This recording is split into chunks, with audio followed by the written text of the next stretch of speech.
Suamiku pewaris utama. Bab 94. Akhir dari kesombongan. Bos. Mereka sangat kuat, apalagi si Torangga itu.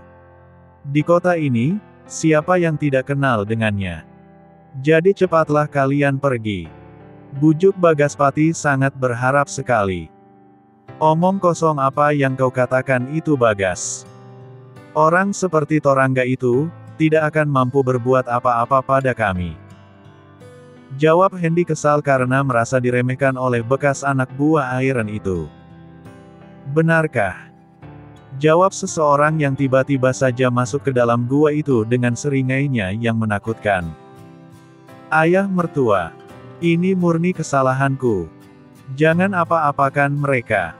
Ucap Bagaspati memohon. Tapi Torangga tidak menggubris perkataan Bagaspati itu, dia malah mengedarkan pandangannya ke seluruh areal gua, dengan pandangan yang sulit diartikan.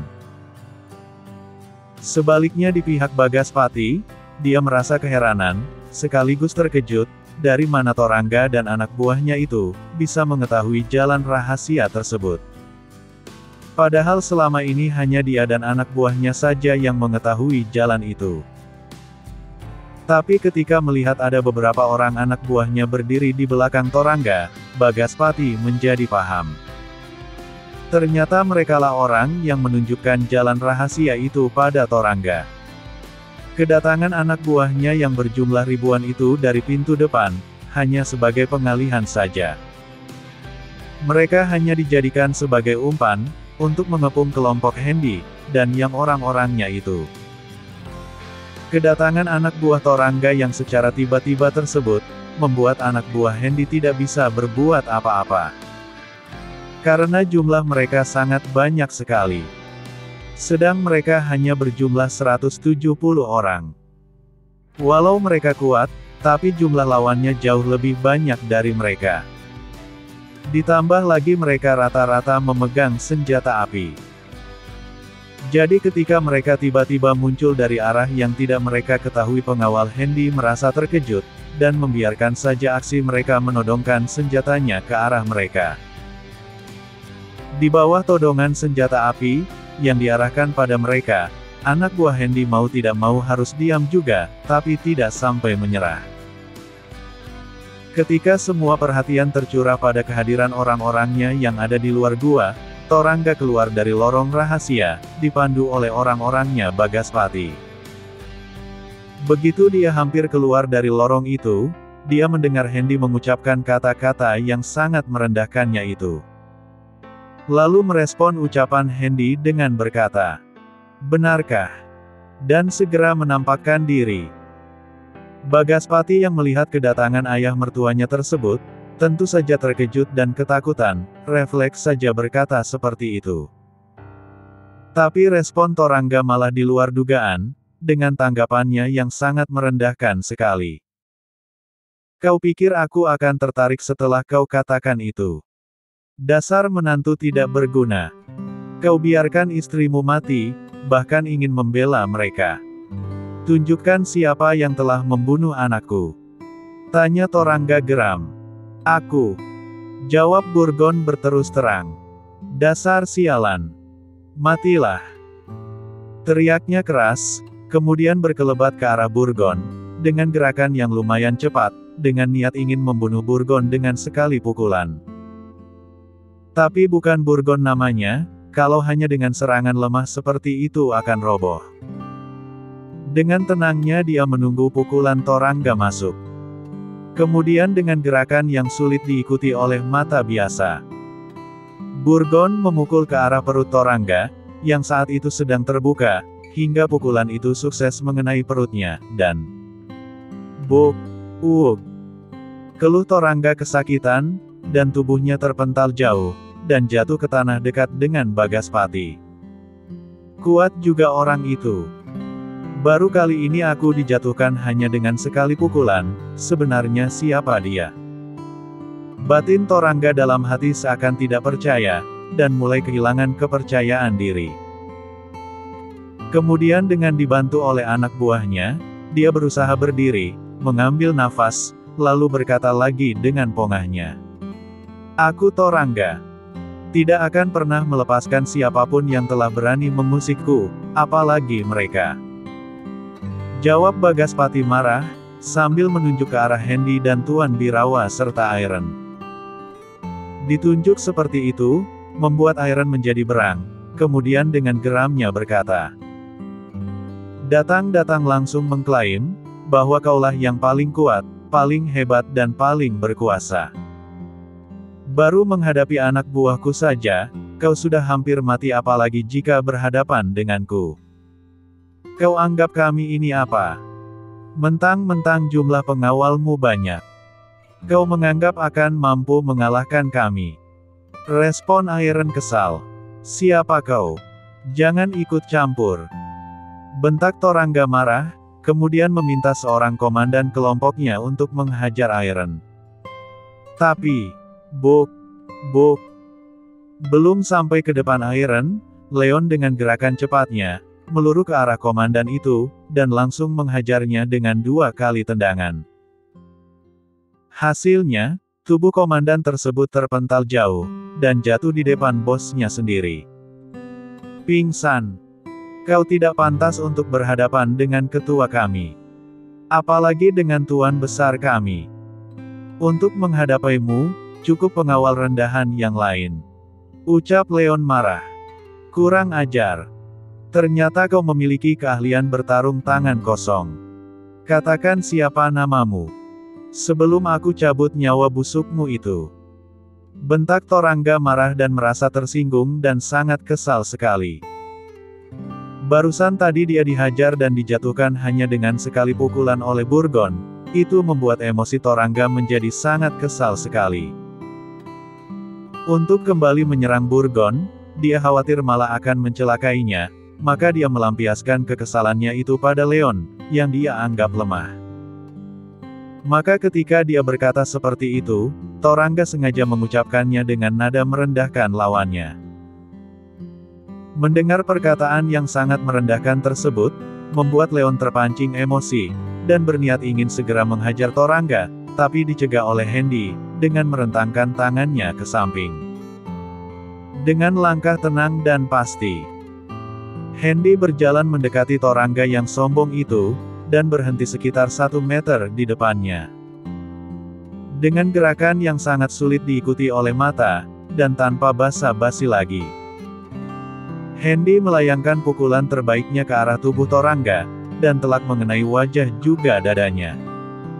Plak, buk, baru pandai memukul semut, sudah berkoar-koar di hadapanku, ucap Hendy sinis, dengan aura sangat mengintimidasi sekali. Bos, teriak sebagian anak buahnya terkejut sekaligus marah, melihat pimpinannya diperlakukan seperti itu, ditampar dan dipukul oleh orang yang tidak mereka kenal, bahkan sampai 2 kali. Sialan. Baru kali ini ada orang yang mampu membuatku merasa kesal, ucap Torangga marah sekaligus terkejut. Katakan siapa kau? Teriaknya semakin marah. Shoot. Hendy bergerak sangat cepat sekali, dan tiba-tiba sudah berada di depan Torangga. Lalu, plak, 2 kali mulut Torangga ditampar oleh Hendy, hingga mulutnya berdarah, dan tubuhnya terdorong lagi 2 langkah ke belakang, dan langsung jatuh. Setelah memukul dan menamparkan Torangga, Hendy kembali ke samping kakeknya dan berkata, "Hanya sekumpulan semut, tidak ada yang perlu ditakutkan," ucapnya datar pada kakeknya itu. "Kurang ajar. Tunggu apa lagi, habisi mereka." Perintah Torangga kesal, karena sudah beberapa kali dihajar oleh Hendy dan anak buahnya itu. Mendapat perintah tegas seperti itu, serentak anak buahnya bergerak mengepung Hendy dan orang-orangnya, dengan senjata terhunus dan pistol yang siap untuk ditembakkan. Tapi Hendy serta yang lainnya, malah tersenyum sinis, melihat anak buah Torangga mengepung mereka seperti itu. Tiba-tiba, "Berhenti!" teriak seseorang dengan suara lantang. Semua orang menoleh ke arah orang yang berteriak tadi, dan mendapati Bramantio sedang berjalan tergesa-gesa ke arah Hendy dan kakeknya itu. Begitu sampai di hadapannya, Bramantio menjatuhkan diri ke tanah, dan berlutut ke arah Tuan Birawa dengan sikap merendah. "Maafkan perlakuan anak buahku Tuan Besar.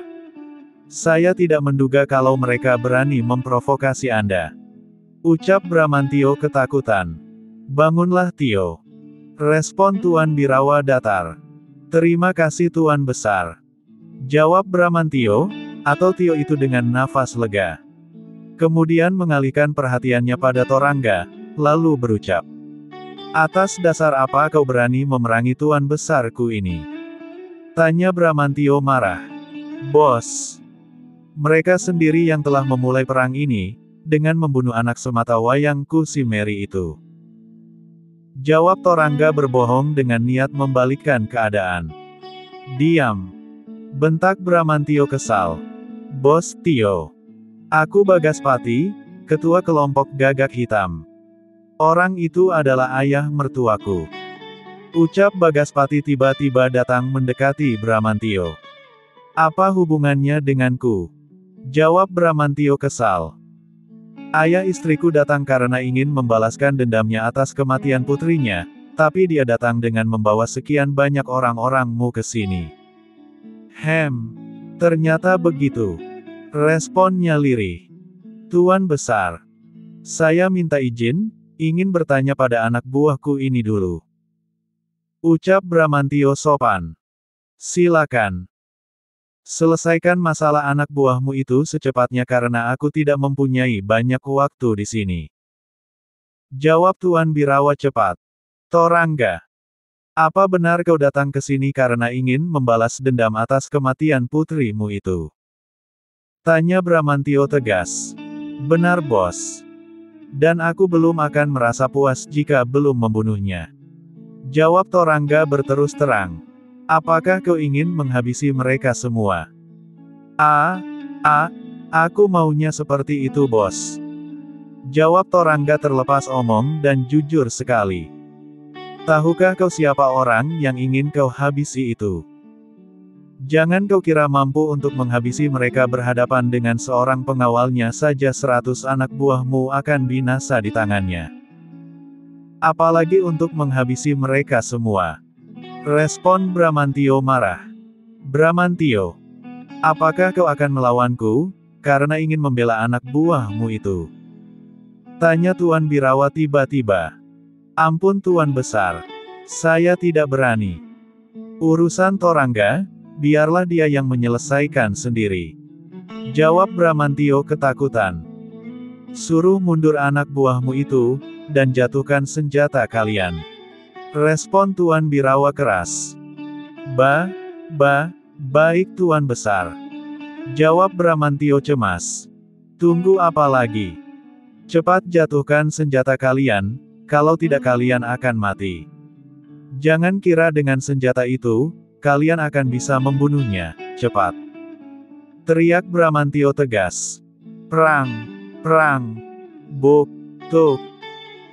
Serentak anak buah Bramantio menjatuhkan seluruh senjata mereka, baik pedang, senjata api maupun rantai ke tanah berbatu itu, setelah mendapat perintah dari pimpinannya. Kemudian berlutut di tanah, ke arah Tuan Birawa dan Hendy sebagai bentuk penyerahan diri. Anak buahnya yang di luar gua pun juga berbuat demikian. Semua senjata yang mereka bawa dan pegang tersebut, mereka buang ke tanah, lalu ikut berlutut seperti yang lain, tanda menyerah. Jangankan mereka, ketua tertinggi mereka pun telah berlutut pada Tuan Birawa tadi, apalagi mereka yang hanya anak buah rendahan. Tapi Torangga tidak mau melakukan itu, hatinya masih penuh dengan dendam, dan ingin segera melaksanakan dendamnya itu pada orang yang telah menghabisi anaknya tersebut. Melihat itu, Hendy menjadi sangat muak sekali, dan segera memberi perintah pada anak buahnya, untuk secepatnya menyelesaikan urusan tersebut. "Burgon, selesaikan urusanmu. Kau hadapi Torangga yang tidak tahu diri itu," ucap Hendy tegas. "Baik Tuan Besar," jawab Burgon cepat. Siapa orang itu? Dia lebih berkuasa daripada Tuan Birawa, apakah dia pewarisnya? Batin Bramantio dalam hati. Sementara itu, Burgon saat ini sedang berhadapan dengan Torangga, yang sejujurnya hatinya merasa takut, karena tadi sempat dikalahkan oleh Burgon hanya dengan sekali serangan. Apakah kali ini dia akan kalah lagi? Memikirkan itu, Torangga ingin menyerah dan melupakan dendamnya saja. Tapi tiba-tiba Burgon memprovokasinya dengan kata-kata yang merendahkan harga dirinya. Tunggu apa lagi? Pembunuh anakmu telah ada di depanmu. Mau membunuhku? Silakan lakukan sendiri jika kau mampu. Ucap Burgon sengaja memancing emosi Torangga, agar datang padanya. Tapi Torangga tidak terpancing oleh ucapan Burgon itu, dia hanya diam saja, dan terlihat ragu.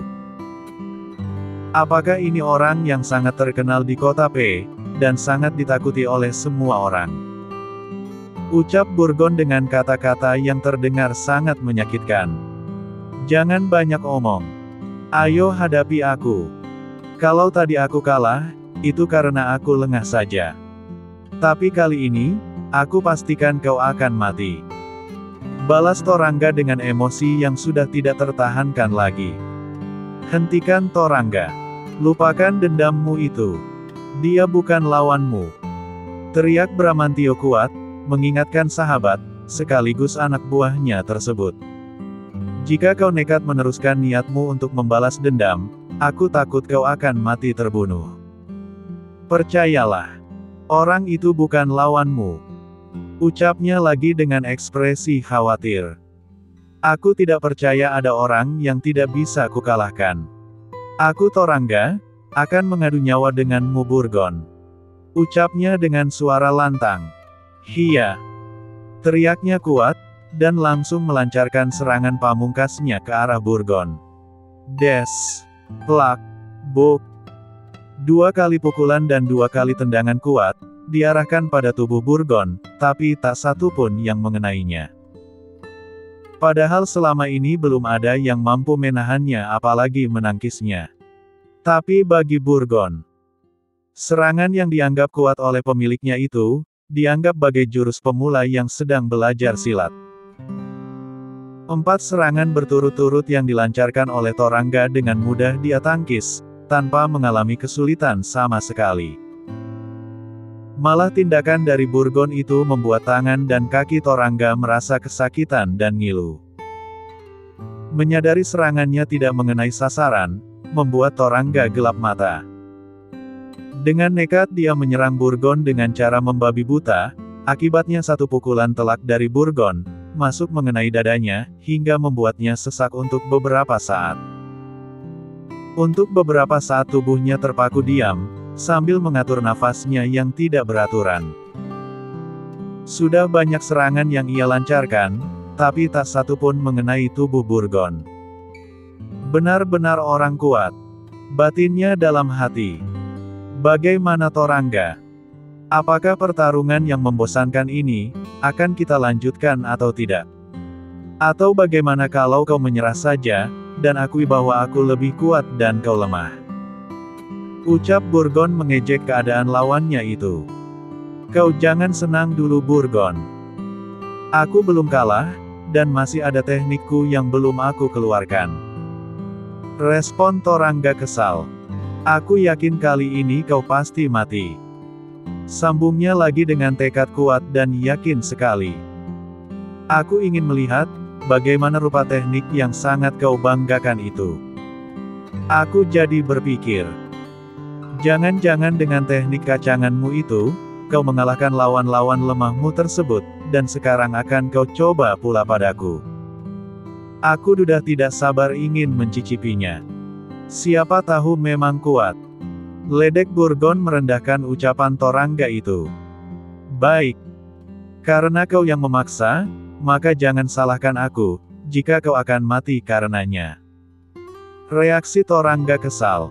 Perhatikan ini.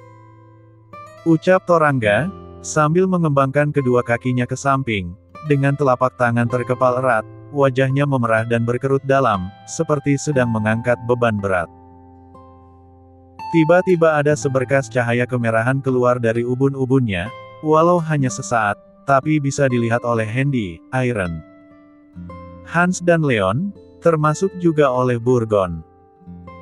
Mendadak tubuh Torangga menjadi terlihat kuat, sangat berbeda sekali dari sebelumnya, dan hanya bisa dilihat oleh Handy serta yang lainnya tadi. Setelah semua persiapan selesai, Torangga tersenyum sinis atau lebih tepatnya menyeringai bengis ke arah Burgon lalu berkata, "Bersiaplah untuk mati." Ucapnya dengan aura intimidasi yang sangat kentara sekali. Tapi Burgon tidaklah menjadi takut atau cemas. Dengan entengnya dia berkata, "Itukah teknik yang kau banggakan itu Torangga? Jika memang itulah yang kau maksudkan, maka aku akan sangat kecewa sekali. Dan salah besar, jika kau beranggapan, teknik lemahmu itu akan mampu membunuhku." Respon Burgon sambil tersenyum mengejek. "Terima ini," ucap Torangga geram, kemudian berlari kencang ke arah Burgon, sambil melancarkan tinjunya ke arah tubuhnya. Burgon yang melihat serangan itu semula tersenyum sinis, tapi begitu serangan itu sudah dekat, barulah dia merasakan ancaman kematian dari serangan tersebut. Dengan tergesa-gesa dia menangkis serangan Torangga, tapi sudah terlambat. Tubuh Burgon terdorong 2 langkah ke belakang, dengan posisi yang sangat tidak menguntungkan. Kesempatan itu dimanfaatkan sekali oleh Torangga untuk menghajar Burgon, dengan harapan kali ini serangannya benar-benar masuk dan mengenai tubuh Burgon. Torangga yakin, jika kali ini Burgon menangkis sekali lagi serangannya, maka bisa dipastikan, tangannya akan patah, atau minimal terkilir. Lalu dengan gerakan cepat, tubuh Torangga melenting ke darah dengan lincahnya. Dan turun ke arah Burgon yang sedang tidak siap itu. Lalu, bok! Tubuh Torangga terpental jauh, karena terkena tendangan kuat dari seseorang, dan jatuh di depan Bagaspati, walau tidak sampai terluka. Dengan bersusah payah, Torangga berusaha untuk berdiri, dengan bantuan kursi yang ada di dekat Bagaspati itu. Tapi secara tidak terduga, tinju Torangga yang masih bergetar itu, melayang ke wajah Bagaspati dan tubuh Bagaspati terpental jauh, dengan wajah hancur, dan darah keluar dari tengkorak wajahnya yang tersembul keluar. Kedua biji matanya hancur, hidungnya patah dan keningnya tidak berbentuk lagi, saat itu juga Bagaspati mati. "Manusia iblis!" teriak Burgon marah, yang tadi dalam keadaan terdesak, tapi bisa membalikkan keadaan. Ketika tinju Torangga hampir mengenai wajahnya, dengan gerakan yang tidak terduga, Burgon menghindar sedikit ke samping, dan tinjunya masuk, serta mengenai dada Torangga, hingga membuatnya terpental jauh, dan jatuh di dekat Bagaspati menantunya itu. Semua orang yang melihat tindakan berlebihan dari Torangga pada Bagaspati itu menjadi geram, termasuk juga Bramantio. Tapi dia tidak bisa berbuat apa-apa, karena itu urusan keluarga sendiri. Jika Torangga membunuh Bagaspati, mungkin karena dia merasa kecewa, disebabkan Bagaspati tidak menjaga anaknya dengan baik, malah membiarkan anaknya mati terbunuh. Tapi bagi Burgon itu merupakan penghinaan, karena dianggap remeh oleh lawannya. Pukulan yang seharusnya diarahkan padanya tersebut, malah dipukulkan pada Bagaspati, yang dalam keadaan lemah. Hingga membuatnya mati secara menggenaskan oleh mertuanya sendiri. "Kau cukup beruntung Burgon. Karena pukulan itu tidak mengenai tubuh atau wajahmu. Jika itu kuarahkan padamu, maka kau akan bernasib sama dengan menantu sampah seperti dia." Ucap Torangga bangga. "Belum tentu. Ayo arahkan pukulan kebanggaanmu itu padaku. Aku akan menyambutnya dengan 1 tangan saja." Balas Burgon tidak mau kalah. "Maaf Tuan Besar. Kulihat Burgon seperti sedang mengulur-ngulur waktu saja, untuk mengatur strategi, dan mempelajari kelemahan dari teknik Torangga itu. Dan sepertinya dia tidak tega untuk menghabisi Torangga tersebut. Jika Tuan mengizinkan, saya ingin menggantikan Burgon, untuk memberi pelajaran pada Torangga yang sombong itu. Ucap Leon meminta pendapat. Terserahmu saja. Lakukan yang terbaik. Jawab Hendy datar, seperti sudah kesal melihat pertarungan anak buahnya dengan Torangga, yang banyak menghabiskan waktu mereka di dalam gua itu. Burgon, kau mundurlah. Biar aku saja yang akan memberikan pelajaran pada orang sombong itu. Aku yakin kau tidak tega untuk menghabisi Torangga. Ucap Leon meminta agar Burgon mundur. Aku masih belum kalah, dan tidak akan kalah. Aku yang akan menyelesaikan urusan balas dendam ini, agar dia puas. Respon Burgon tidak terima. Tapi kemudian dia memandang ke arah tuannya.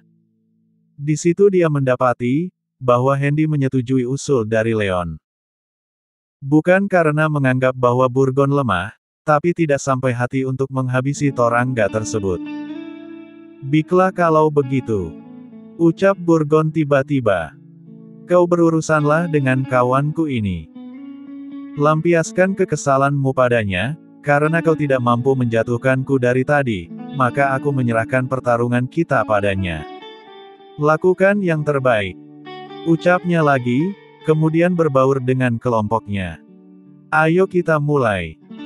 Kebetulan tanganku sudah gatal, dan ingin meremukkan wajah seseorang. Jangan banyak bacot lagi. Mulailah. Tantang Leon sangat jumawa sekali. Jangan salahkan aku. Kalau nasibmu akan sama seperti sampah itu. Respon Torangga geram, sambil menunjuk jasad Bagaspati yang wajahnya hancur itu. Hiat. Tubuh Torangga melenting ke udara, dan turun dengan satu kaki di depan, melakukan tendangan lurus sambil turun ke arah tubuh Leon. Dan, plak, buk, buk. Tendangan lurus kaki Torangga berhasil ditahan oleh Leon. Kemudian dengan gerakan memutar, tinju Leon meluncur ke arah pinggang Torangga, dan telak mengenainya. Tubuh Torangga yang masih berada di udara itu jadi kehilangan keseimbangan. Saat itulah tendangan kaki kanan Leon masuk dan mengenai dadanya dengan telak. Tubuh yang sudah kehilangan keseimbangan itu bertambah oleng, dan akhirnya jatuh ke tanah berbatu. Kesempatan itu dimanfaatkan oleh Leon untuk melumpuhkan Torangga dengan satu tendangan lagi. Tapi serangan tersebut berhasil dihindari olehnya, dengan cara berguling menjauh. Kemudian dengan gerakan cepat dia berdiri. Tidak mau kecolongan, kembali Torangga mempraktekkan gerakan seperti tadi, dan tak lama kemudian, dia berlari dengan gerakan cepat ke arah Leon, lalu melancarkan tinjunya ke arah dadanya. Des. Buk. Buk. Tubuh Leon tetap berdiri di tempatnya. Tapi tubuh Torangga melambung ke udara setinggi 1 meter. Kehilangan keseimbangan, karena berbenturan dengan tinju Leon. Sedetik kemudian, tendangan kaki kanan Leon masuk dan mengenai dagunya dengan telak. Belum cukup juga, Leon kembali menendang tubuh Torangga yang sedang terangkat itu dengan sekuat tenaga, dan akibatnya, tubuh Torangga terangkat lebih tinggi ke darah, lalu jatuh di dekat kaki Bramantio bosnya itu. Tangan Torangga terangkat ke udara, seperti ingin menggapai tangan bosnya tersebut. Tapi sebelum sampai, nyawanya keburu terlepas dari badan, dan langsung mati. Bersambung.